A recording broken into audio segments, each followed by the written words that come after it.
So this is post commentary for the new Strong Bad's Cool Game for Attractive People episode 1 Homestar Ruiner any percent. As seems to be the standard for the first two, I didn't really because I was just sort of getting into it, but this one's actually so important. I think it merits its own commentary here. So I'm not gonna like explain the game because I think that's pretty much obvious. I don't know. I'm just gonna explain how I managed to cut off more than 2 minutes off of a run that already looked pretty optimized. So a lot of it is mashing right click.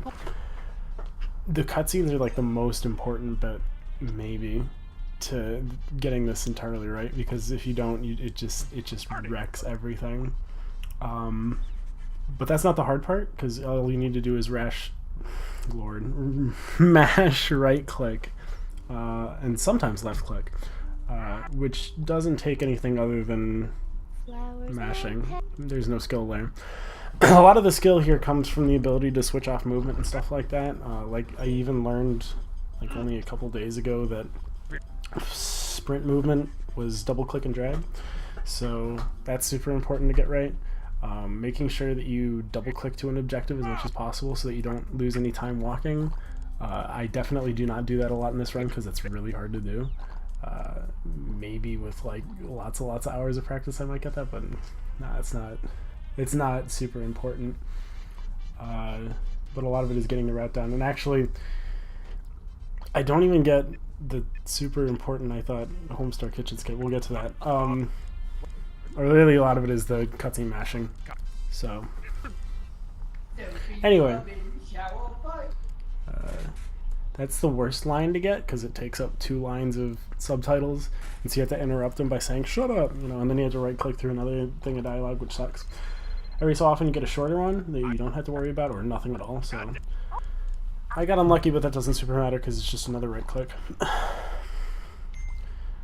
Anyway, so here comes up a sub split, at least for me, in terms of timing this. That map thing is weird, that happens.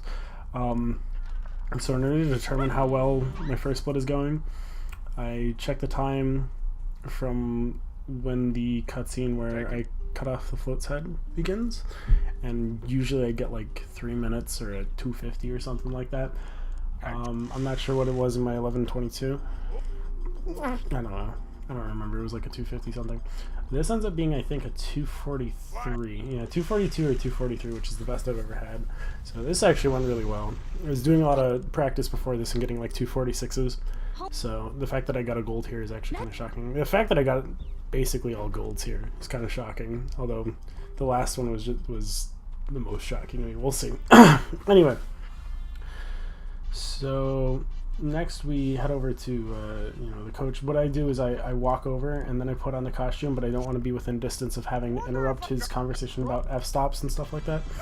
So, because when you put on the costume you have to interrupt that, so it's just a pain.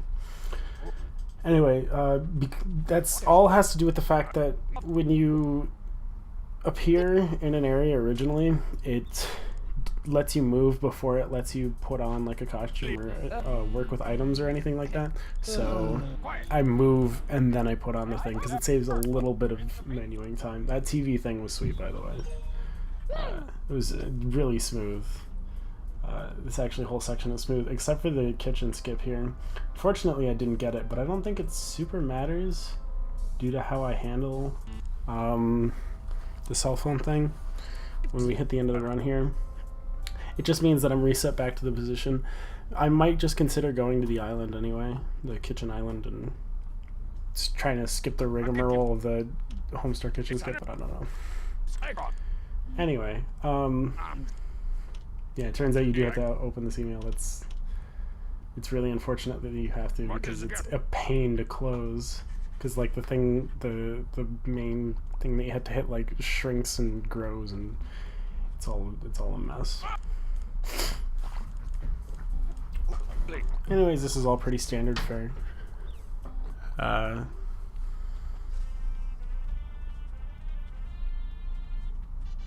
Not a lot going on here. Oh yeah, that door is a pain. For whatever reason, if you double click on it incorrectly, and I'm not sure what even defines incorrectly, you don't walk towards it. That happens with like a lot of doors in this game, and I don't know if that has to do with like the method of clicking or what have you. It's just dumb. One of them is the coach's door, which I'm probably gonna go to like the left corner. Yeah, and then I go to the door. King of Town's door is actually a big pain with that, and I'm not sure if it has to do with the fact that the game interprets clicks through ray trace. I don't know. I'm not gonna theorize it, but it's just a pain and it's dumb. Which is why I probably should move towards doors and then click on them rather than move towards them by clicking on them. It's a minor point. Excuse me. I found out that you could use the gelatin on either the log or the water and it will work effectively. So a lot of time that I used to spend on clicking on just the water alone. These coupons are a pain because to walk over to them, you start moving on the first click, and getting the second click to sprint is very difficult to get. I don't know. That's a pain, but I think what ended up happening is I just got it, so whatever. Working with the turtle, the hurdle, and the curdled milk is very particular. You have to click and then you have to right click only once. You can only skip one of the cutscenes, otherwise you skip the second bit, and that's dumb. I think this race ended up actually being pretty decent compared to ones that I've had before. I think I had a 1598 the first time I've done this recently, and then like a 1590 something in my 1122, but I think this ends up being like a 15.6, 15.7. I don't know. I don't know what determines like super good times. I literally watch for the jump queue. Anyway. Yeah, 1534. Okay, that's a lot better than I thought it was, actually. I don't know if you could get like sub 15, but I don't know what like dictates the like if it's a frame perfect click on each of the hurdles or the jump, or whether or not you have to be exactly in the middle of the log to walk the fastest or whatever. One time I skipped this rank up and I don't know how. I really want to find out because it is like a couple seconds of loss, but well, there's not a lot I can do about that now. This is pretty standard. I guess it's different strategy than the second place time. So what I do is I use 2 poops for cycles, basically. So first I just run past him to get the plunger, and then get caught by strong mad as quickly as possible. I think like I did the best sprint that I possibly could into strong mad. Yeah, no, that was insane. Because now what we can do is, while we're waiting for the poopsmith to work to the next pile of what's it, we can pick up the shovel, do the plunger, and not have to wait as long. The most important part is that I do it fast enough to where I can put my cursor over the vent so that right after the cutscene I can enter the vent as fast as possible. And so that minimizes time in terms of having to wait for Strongman to come over or anything like that. But it's not super duper I mean it's like milliseconds, right? You know, it's not like I lose this time that I optimize in here to the movement that I probably screw up in the vent or something like that. But I believe this is like the best movement, the best route at the very least. I don't think you can like achieve more objectives all in one cycle or something like that. For whatever reason I split when he lands on the ground. It doesn't matter. That's just the split that I pick. So if you want to compare that against my splits, that's where I do it. I had a really good run that I failed because I forgot to pick up these, the Choco Ops. So that's an important thing to remember, because it basically I think I screwed this up because I wanted to sprint over to the loose dirt without triggering the whole inspecting the loose dirt thing, so I think I lose a couple seconds to that, but besides that, that's probably the only major mistake that I have happen here. But the oh, and that the fact that I tried to put the trimmings on the SB versus the whole dumb.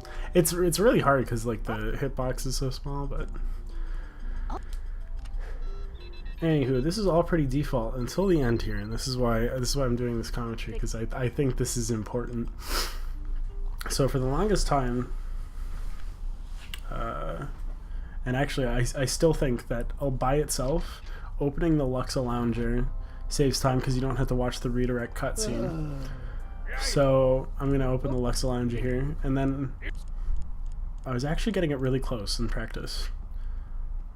Actually, yeah, I screwed this up. But I was like, I wonder if you don't have to wait for the cycle for the conga line to come back and forth, because that would save a heck of a lot of time. And it turns out it's possible. I figured that out in this run alone. I think I was so shocked. I think the timer comes up as a 10:54, but that's not really what the time should be.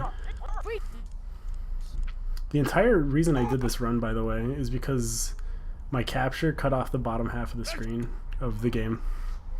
So technically I wasn't actually aiming to go sub 11, but here we are.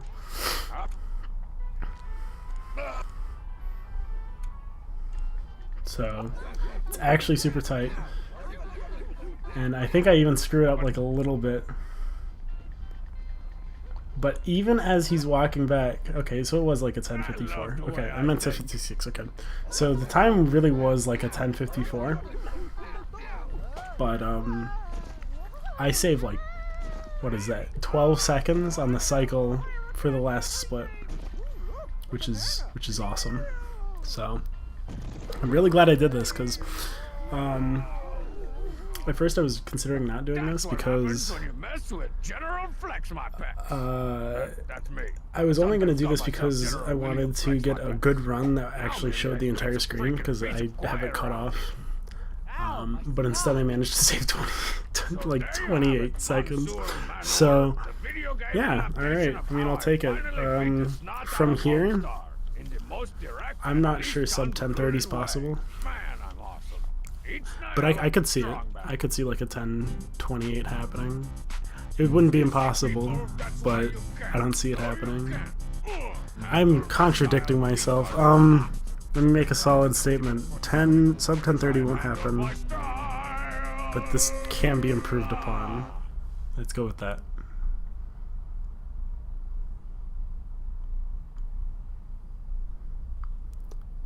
For Bo.